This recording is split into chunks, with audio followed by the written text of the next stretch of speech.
जय रघुनंदन जय श्री राम। जय रघुनंदन जय श्री राम।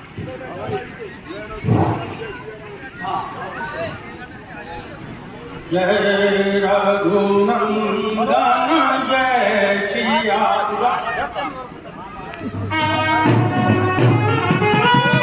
जय सिया राम जय रघुनंदन जय सिया राम।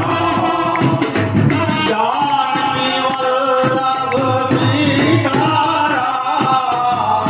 जानकी वल्लभ सीताराम।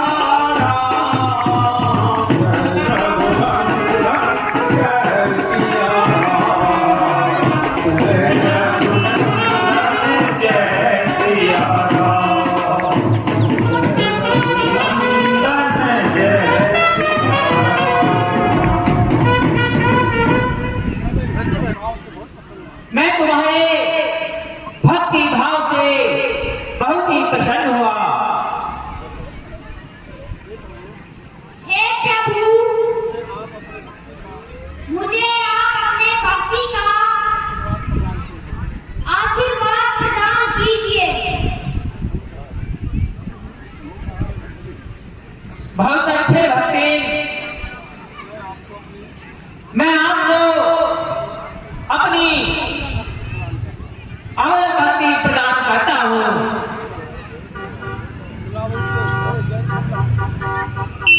मोरा जयंत तो वो घूम रही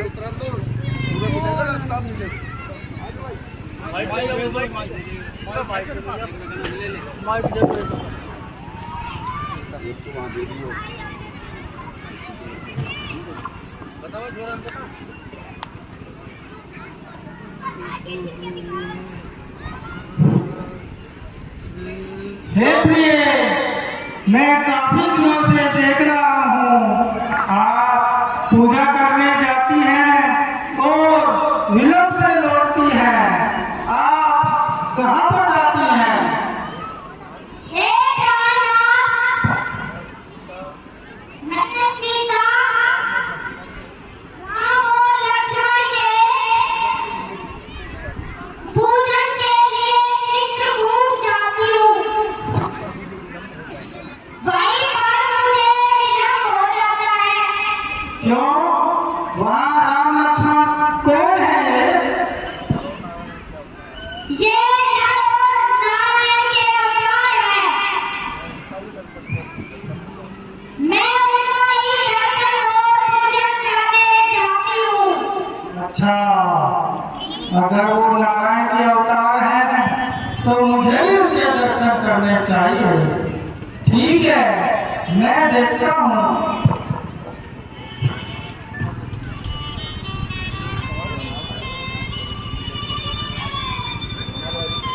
अब मुझे चित्रकूट जाकर देखना चाहिए। यदि वह नारायण ही है तो नर रूप में क्यों है? अगर वह नर रूप में है तो उन्होंने नारायण की जैसे क्यों वेश धारण किया हुआ है? मुझे स्वयं चलकर देखना चाहिए। हे प्रिय सीते, आप अवधपुरी में 16 श्रृंगार किया करती थी। कभी कभी माताएं भी स्वयं अपने हाथों से तुम्हें सजाती थी, लेकिन न जाने आज मेरा मन विचलित हो रहा है। आज मैं स्वयं इस पंचवटी से कुछ फूल चुन कर लाऊं, स्वयं अपने हाथों से तुम्हारा 16 श्रृंगार करूंगा। हे प्राणनाथ, मेरे ऐसे भाग्य का, मेरे तो आप ही सब कुछ है।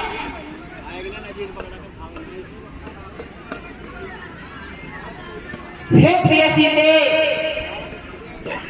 देखिए यह गजरा मैंने स्वयं अपने हाथों से बनाया है।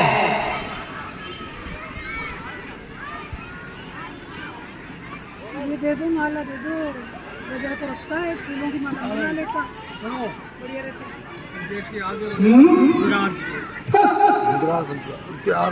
यदि ये नारायण के अवतार हैं, नहीं नहीं, ये अवश्य कोई मानव ही है, जो कि मानव की तरह आमोद प्रमोद में डूबे हुए हैं।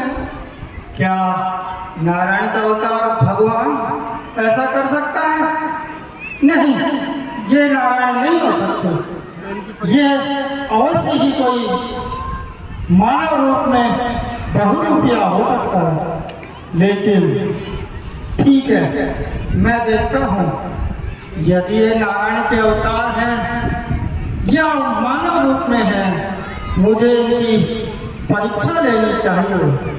मैं जरूर इनकी परीक्षा लेनी चाहिए। चल मेरी माया, इंद्र का पुत्र जय कौवे का रूप बना करके आता है।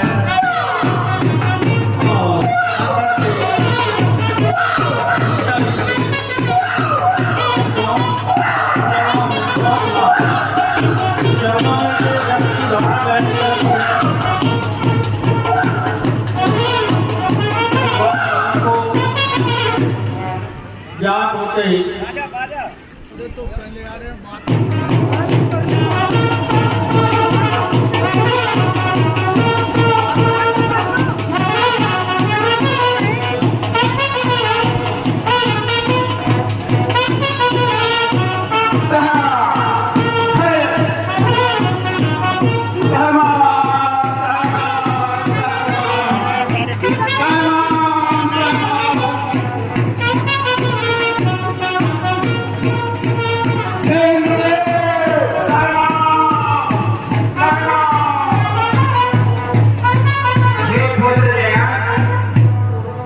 ये आपकी कैसी दुर्दशा हो रही है?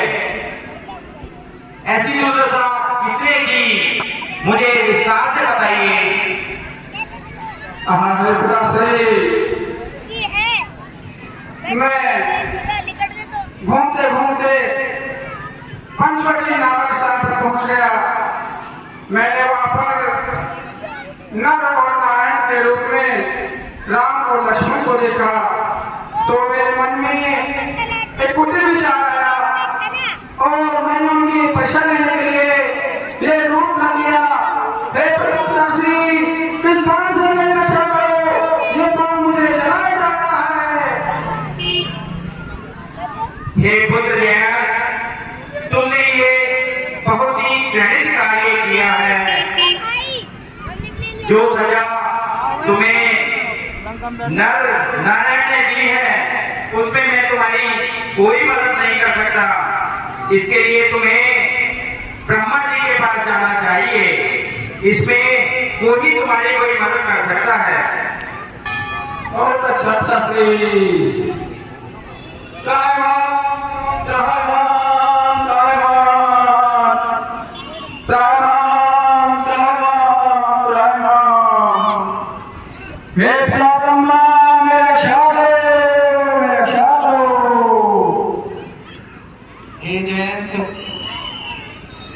तुम क्यों परेशान हो? मैं देख रहा हूं तुम्हारे बगल भर का बाण लगा हुआ है। तुमने ऐसा क्या कृत्य कर दिया कि तुम्हें यह दंड मिल रहा है? मुझे विस्तार से बताइए। हे पिता ब्रह्मा, मैंने भगवान राम की परीक्षा लेने के लिए ये भेष धारण किया। उनके साथ में माता सीता भी थी। मैंने उनको आहत कर दिया, तो इस पर प्रभु ने क्रोधित होकर मुझ पर ये बाण का संहार कर दिया। मैं इसकी ज्वाला से जला जा रहा हूँ, मेरी रक्षा करो। अरे दुष्ट, तेने बहुत ही गलत कार्य किया है। इस त्रिभुवन में सिवा मैं तुम्हारी कोई रक्षा नहीं कर सकता। इसके लिए श्री भगवान शिव शंकर ही तुम्हारी रक्षा कर सकते हैं। जो आज्ञा प्रभु। त्रायमान त्रायमान त्रायमान।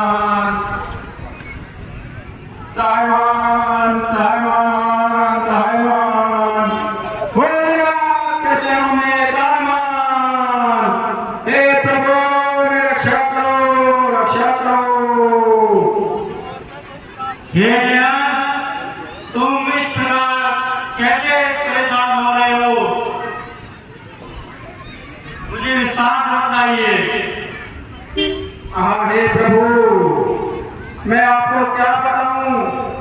मैं वन में विचरण कर रहा था तो मैंने देखा कि प्रभु राम जो कि नर के रूप में अवतरित हैं, वो माता सीता के साथ पंचवटी नामक स्थान पर ठहरे हुए थे। मैंने उनकी परीक्षा लेने के लिए ये रूप धर लिया और माता सीता को अतः कर दिया, तो प्रभु ने क्रोधित होकर मुझ पे बाण का संहार कर दिया। इस बाण की ज्वाला से मैं जला जा रहा हूँ, मेरी रक्षा करो हे भोलेनाथ, मेरी रक्षा करो। हे जयन, मैं इसमें तुम्हारी कोई सहायता नहीं कर सकता। तुमने बहुत ही घटित कार्य किया है।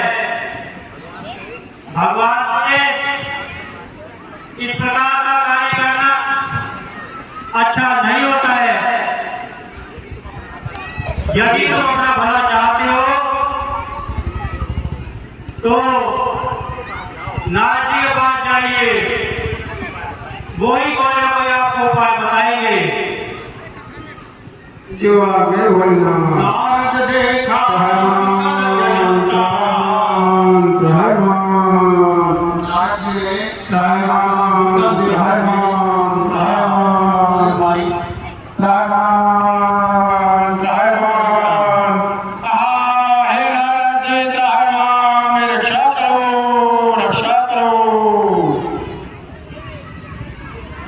हे जयंत, हे जयंत, तुम इस प्रकार क्यों करा रहे हो? क्या कारण है? बहुत दुखी एवं विकल दिखाई दे रहे हो। हे नारद जी, मुझसे बहुत बड़ी गलती हो गई। मैंने प्रभु का चित्रकूट में प्रभु का दर्शन किया, लेकिन मेरे मन में एक कुटिल विचार आया और मैंने उनकी परीक्षा लेनी चाहिए, तो मैंने ये रूप धर लिया और मैंने माता सीता को आहत कर दिया। इस पर क्रोधित होकर प्रभु ने मुझ पर ये बाण छोड़ दिया और ये बाण मुझे जलाया जा रहा है। हे नारद जी, मेरी रक्षा करो, मेरी रक्षा करो। आहा, क्या सचमुच नारायण ने अवतार ले लिया है?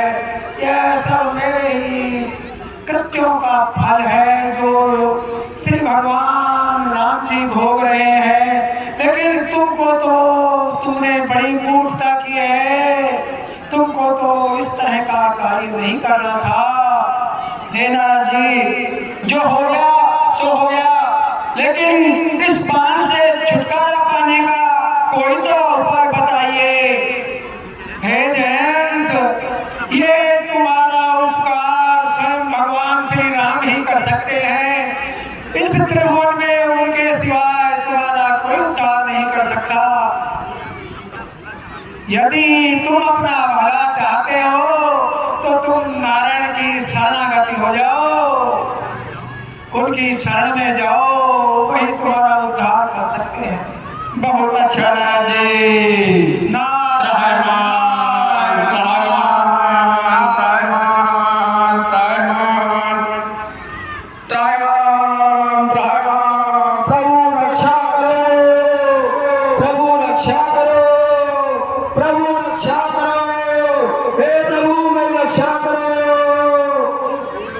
मुझसे भूल हो गई, क्षमा करो प्रभु, क्षमा करो। हे जयन, वैसे तो तुमने बहुत ही घोर अपराध किया है, लेकिन आप मेरी शरण में आ गए हो। शरण में आए हुए की रक्षा करना हमारा कर्तव्य है, लेकिन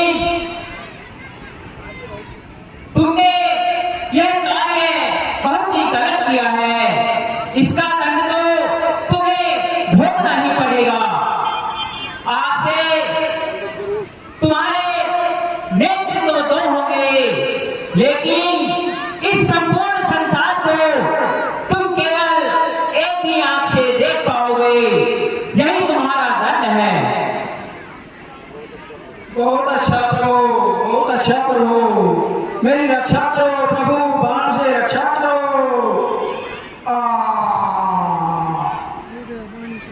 श्री राम जय राम, श्री राम जय राम, श्री राम जय राम, श्री राम जय राम, श्री राम जय राम। इधर भगवान विचार करने लगे, तब तो यहाँ पर बहुत आवागमन बढ़ गया है। हे भ्राता लक्ष्मण, अब हमें, हे सीते, यह चित्रकूट नामक स्थान अयोध्या के बहुत ही समीप है।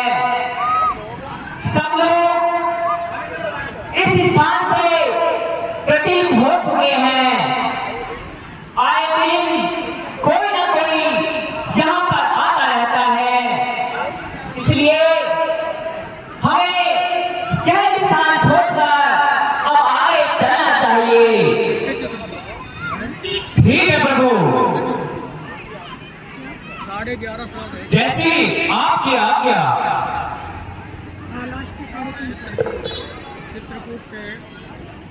चित्रकूट से भगवान आगे चलते हैं। लगभग 11.5 वर्ष तक भगवान चित्रकूट में रहे थे। वहाँ पर कामदगिरी पर्वत के ऊपर वो भगवत रूप हो गया है। और आगे जैसे ही आगे बढ़ते हैं, उनको एक रास्ते में